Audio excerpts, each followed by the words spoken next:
I don't know about you, but I think maybe it's because I'm getting closer to 40 that I'm now starting to ask the purpose of life, or what on earth am I doing on earth? I don't know if you've ever asked that question to yourself. Wat op aarde mag ek op aarde? Maybe it's that midlife crisis I'm getting into, but I'm asking that question more often these days. But I also realize with the young people we work with at Isibindi that they also struggle with that question. What is my role on earth? What am I doing here? What on earth am I doing on earth? So I think it's not only me entering my midlife crisis, but also a lot of young people we work with that want to have purpose, that want to understand, why am I here? How can I make a difference in this world? So today I'm going to read a passage, and hopefully this passage can help us. It's a very, very difficult passage. We're going to read it twice, so I'm going to warn you now, because the first time you might get a shock on your system, but hopefully the second time it will sink in a little bit more and hopefully become clearer and clearer. It's always a good idea when you struggle with a text to just read it again and again until the words almost become alive and you start to understand what it means. So it's going to come from Matthew 10. I'm going to read it in the Afrikaans translation first, and then we'll read it again in the Message translation. Okay, Matteus 10 vers 5. Jesus het hierdie 12 uitgestuur en die volgende opdragte aan hulle gegee. Jesus is amper gereed om sy bediening oor te gee. Hy sê, hoorie, ek het nou vir julle geleer, ek sal nou iets daaroor sê, nou wil ek julle moet ook gaan doen, soos wat ek gedoen het. Moenie met 'n pad na die heidenasies toe afdraai nie, en moenie in 'n dorp van die Samaritane ingaan nie. Gaan liewer na die verlore skape van die volk Israel toe. Gaan verkondig, die koninkryk van die hemel het naby gekom. Maak siekes gesond, wek dooies op, reinig melaatses en dryf bose geeste uit. Julle het dit verniet ontvang, gee dit ook verniet. Moenie vir goud of silwer of koper of julle beursie sorg nie, en moenie vir die pad 'n reisak aanskaf of nog 'n kledingstuk of skoene of 'n stok nie. 'n Arbeider is tog geregtig op onderhoud. As jy in 'n stad of dorp kom, stel dan vas by wie jy daar kan tuis gaan en bly by hulle totdat jy die reis voortsit. En as jy in die huis kom, wens die mense vrede toe. As die huismense se gesindheid goed is, handhaaf jy vredeswens vir die huis. Maar as hulle nie goed gesind is nie, trek jy vredeswens dan terug. As iemand julle nie ontvang nie en nie na julle woorde luister nie, gaan uit sy huis of uit daardie dorp uit en skud die stof van julle voete af. Dit verseker ek julle, dit sal in die oordeelsdag vir die gebied Sodom en Gomorra draagliker wees as vir daardie dorp. Those of you who understand Afrikaans, don't know if you also struggle to hear these words. It's difficult words to hear. I remember I was once at a thing where there was a lot of dominees. And you know, dominees, we like to talk a lot. And we were reading this text. And afterwards we said, okay, let's reflect now. What do you hear? And it was dead silence. No one said anything. And I realized like if dominees struggle to say something, this is a difficult text. But we started reading it again, and I think the Message translation helped us a lot that day. So I'll read it again in the Message translation. Jesus sent his 12 harvest hands out with this charge. Don't begin by traveling to some far-off place to convert unbelievers. And don't try to be dramatic by tackling some public enemy. Go to the lost, confused people right here in the neighborhood. Tell them that the kingdom is here. Bring health to the sick, raise the dead, touch the untouchables, kick out the demons. You have been treated generously, so live generously. Don't think you have to put on a fundraising campaign before you start. You don't need a lot of equipment. You are the equipment, and all you need to know to keep that going is 3 meals a day. Travel light. When you enter a town or village, don't insist on staying in a luxury inn. Get a modest place with some modest people and be content there until you leave. When you knock on a door, be courteous in your greetings. If they welcome you, be gentle in your conversation. If they don't welcome you, quietly withdraw. Don't make a scene. Shrug your shoulders and be on your way. You can be sure that on Judgment Day, they will be mighty sorry, but it's no concerns of yours now. Only up to that verse. Okay. If you get home today, you can read it again and again and let these words sink in. Something that is very important, especially when we read difficult texts, is to remember that context is always important. There are two mistakes that people make. Normally when we read these difficult texts, there are two mistakes that people make. The first mistake we make is we take everything literally. We say, all the words there that we read must exactly be used like that today. We forget that it was a specific task that was given to a specific group of people in a specific context. So the first mistake we make is to take everything literally. But the second mistake we can make is to think that it is not relevant for us today. We say, you know what, it was written for those people a long time ago. We don't have to actually worry about it today. It's not relevant for us anymore. That's the second mistake we make. Right through the Bible, God gave people tasks or commands, but every time it was different. Literally, sometimes we make that mistake and think we must use those words exactly like that today. And secondly, the second mistake we make is people saying, you know what, those words are written for a different group of people. We don't have to listen to those words. So let's look at the text and see what is Jesus asking of them. What is he asking them to do? What is he asking the disciples to do in Matthew 10? The first thing that struck me in this passage is that Jesus tells them not to go to the Gentile people. He says, focus on your own people, the community where you stay. He says, focus on them. Go to the lost, confused people right here in the neighborhood. I don't know if that also struck you, but it almost contradicts many of the other things we read in the Bible where it says we must go to the far places, we must take the gospel to the corners of the earth. And now Jesus is telling them, go to the lost, confused people right here in your neighborhood. Maybe Jesus knew that the biggest challenge lies within their own community and lies within our own communities, between our own people. And he's saying, start here.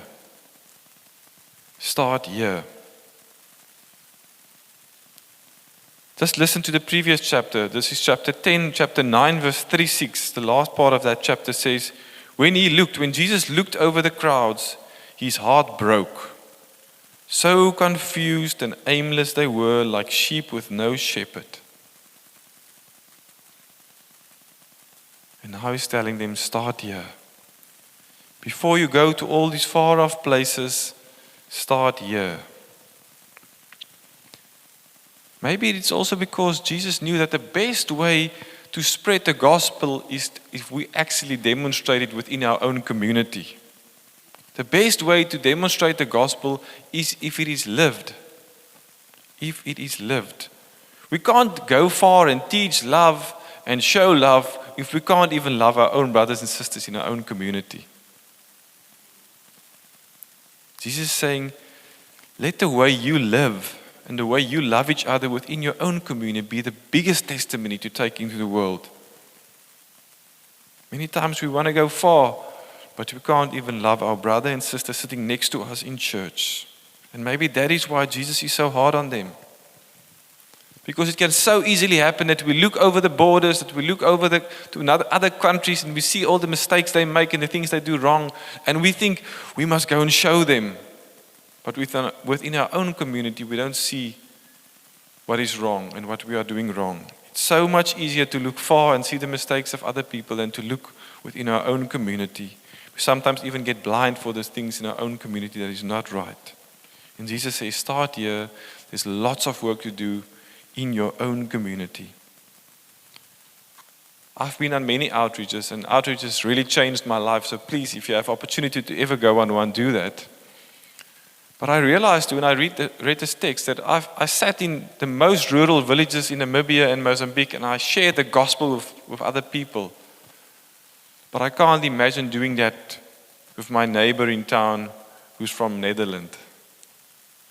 It's more difficult to sometimes share the gospel in our own community than to go far and do it there. Jesus says, start here. Start here. When we started Isibini, this was our biggest challenge. We said, we've been supporting so many missionaries all over the world. And please, if you do that, continue to do that. I'm not saying it's wrong. But we just asked ourselves, shouldn't we also be missionaries in our own community?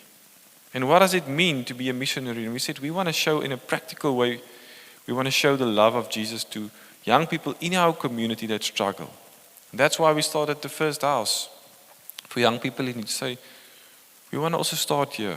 We don't want to only give money to far places, but we also want to be missionaries in Tableview, in Sunningdale, in Cape Town. Start here. Start within your own community. Start by loving each other. Start by forgiving each other. Let this community be a testimony to the rest of the world.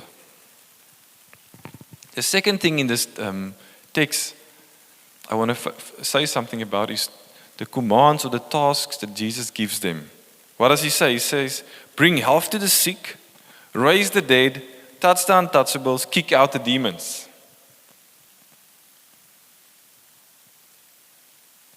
Now, to understand this and to make a little bit sense of this, we have to look at the build up to their ministry. So in the beginning of Matthew, Jesus calls the disciples. He goes out and he calls disciples and says, follow me, follow me. And then in Matthew 5-8, we get a very famous Sermon on the Mount. Jesus called them and now he's telling them what this kingdom of his is about. He's giving him the theory. He says, I called you and I want to tell you what it's about. How we need to forgive, how we need to love our enemies. Please go read, I think it's almost the heart of the gospel, Matthew 5-8. He's giving him the sermon. So they've been called, they've gotten the theory about, Jesus tells them what it's about. And then chapter 8 and 9, they go out with Jesus. Now Jesus is showing them the practical, giving them the practical. In those 2 chapters alone, we read about 1 person that was raised from the dead, 2 people freed from demons, 7 people healed. Just in those 2 chapters. And now in chapter 10, Jesus says, you go out and you do the same. They were called, they got the theory, they saw it practically how Jesus did it. And now Jesus said, I've showed you, I've prepared you for your calling. Now go out and do the same. Specific message to a specific time that was important. But more important is that Jesus prepared them for this calling. Now today I still believe that Jesus prepares us when he calls us. Maybe you've had an experience in your life, maybe it was a bad experience, something that you would never want to happen again. But Jesus now is calling you and saying, use that experience to help other people going through the same thing. I've prepared you.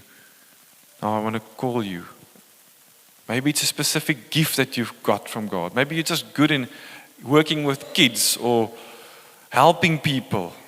And Jesus said, I've prepared you. I've given you that gift. Go now and use that gift to help other people. Maybe you were in a conversation last week where you learned something.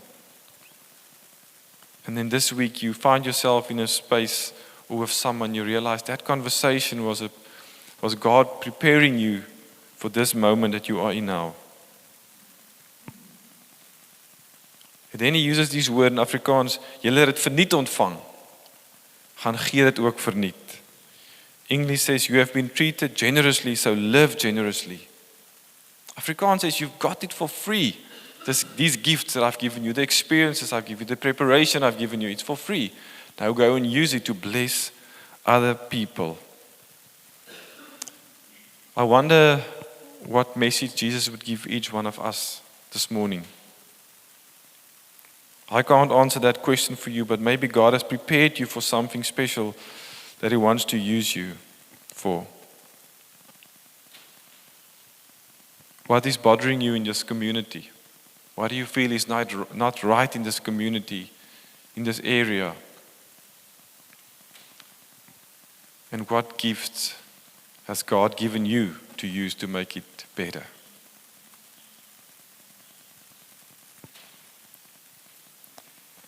The third thing I want to say is in verse 9 and 10, and probably the verse that I like the most in this passage. I'm going to read it again. It says, don't think you have to put on a fundraising campaign before you start. You don't need a lot of equipment. You are the equipment. You don't need a lot of equipment. You are the equipment. And all you need to keep that going is 3 meals a day. Travel light. Imagine Jesus coming into this service this morning and say, okay, I'm going to send you out, but not allowed to take anything with you. Not even your shoes, not your wallet, just go. I mean, I struggle to imagine that. I have a friend, he went on this a gap year many years ago, and they were in South America for an outreach, and then they challenged each other to do this. And they literally walked out of a building with nothing, and they came back a week or two later, and they had to share the stories of what happened. And it's actually amazing to hear how people took them in and cared for them. But I'm sure God is not asking all of us to do that this morning. But what we need to hear is this. We need less than we think to make a difference. We can so easily use money or time or structures as an excuse to do absolutely nothing. So often I hear people say, if we only had the money, we would have made a massive difference. If only we had better facilities, we would have helped more people. If only we had the talent or the gift to do that, we would have made a difference.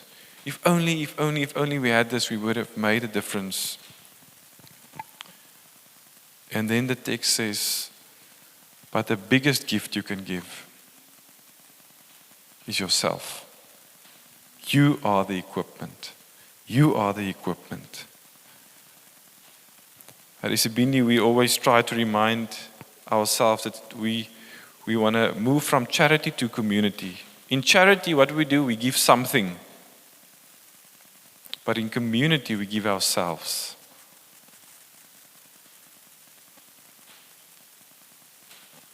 I think this time of Lent is also a wonderful reminder to remind ourselves that what Jesus did. God didn't give us something, He gave us someone. He gave us Jesus. In the beginning of Isibindi, I promise you we had very little money. We had enough money to sign that first lease agreement for the first house. But it was so great, as if we didn't even worry about next month. We just knew it's going to come in, the money. But unfortunately, today, 13 years later, I catch myself very often in conversations where we talk about money, how can we get more money, and if we can get more money, we can do more. And this text reminded me to say, Neil, just be careful not to put too much emphasis on money.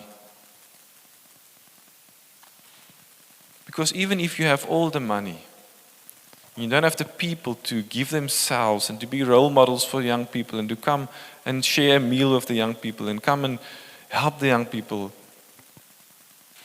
you won't achieve anything. The biggest gift that we have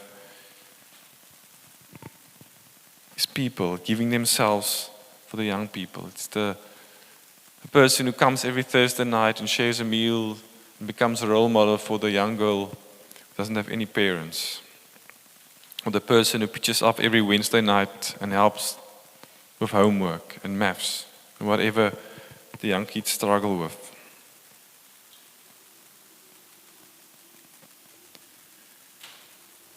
May we never use money or structures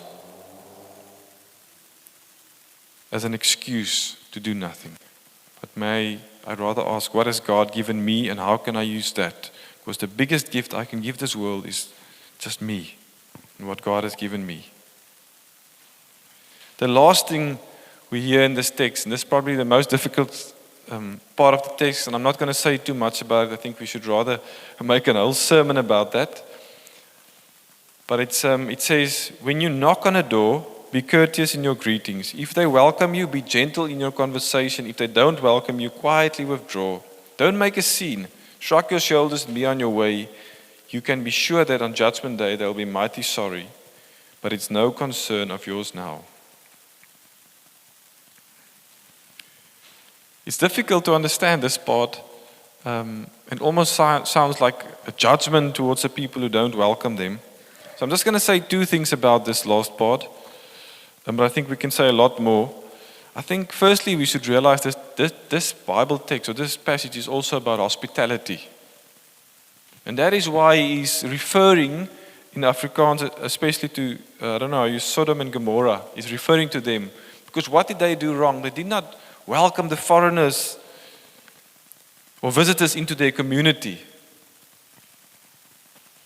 And God was very harsh on them. And he says, Jesus is very serious about welcoming strangers and visitors and foreigners into the community. And now he says, if people are not going to welcome you, if you're not going to welcome people, then he says, I'm going to be very, very hard on them. Hospitality is a key part of ministry. It's not just one ministry that we do, the hospitality ministry. No, everything we do should be built on hospitality and welcoming people. The second thing I want to say about this last part is the question a lot of people ask, so when can we leave and go? When can we say enough is enough? Have you ever asked that question? When is enough enough? When can I say, I've tried my best with this person, now I can just say, you know what, I'm giving up, enough is enough. Well, firstly, maybe I should say that I think we say those words too easily. Too often I hear people saying, I've tried with that person. You know what, I tried to make contact with him or tried to help him, but he wasn't willing for me. Or he wasn't willing, he wasn't open to the idea of me helping him. So you know what, enough is enough, I'm giving up. Let's be very careful before we ever say those words, enough is enough. But what I can say is that I think too often we as church and as Christians can get involved in conversations about certain dogmatics and certain stuff where we put so much energy in those conversations. For years and years we debate about certain things and who's right and who's wrong about this verse and that verse. That we forget about our real calling to go out into the world. So maybe if you are involved in a conversation that's been going on for years and years, maybe sometimes we can then say, you know what? Enough is enough. Let me rather focus on what Jesus called me to, and that is to go out into the community and to make a difference. Let's not lose our focus from our real mission. So this is all I want to say today. Start here. Start here in your own community, with your own people. Let the way we treat each other, the way we love each other, be a testimony to the world. Second thing we hear is that God prepares us. He has prepared the disciples and He prepares us before He sends us. Third thing I want you to hear is that we need less to make a difference than we think. You are the equipment. Don't use structures or finances as an excuse to do nothing. And thirdly, let's make hospitality part of our ministry. Let that be the core of our ministry, the way we treat foreigners, the way we welcome new people and visitors. Jesus says that is very important to our ministry. Let's pray together.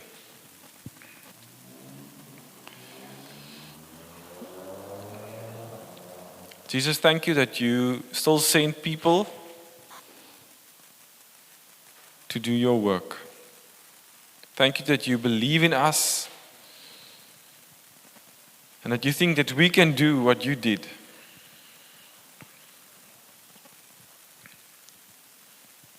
Especially in this last few days on earth, as we reflect on your last few days on earth, Lord, we also remind ourselves that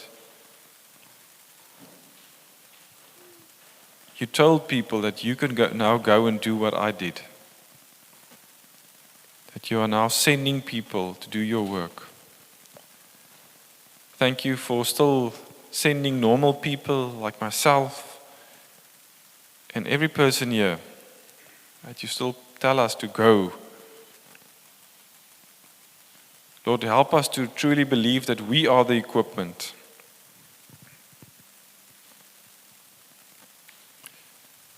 Lord, come this morning and show us where you want to use us. Not necessarily our money or our cars or our houses, but how you want to use us. How can I give myself as a gift to this community?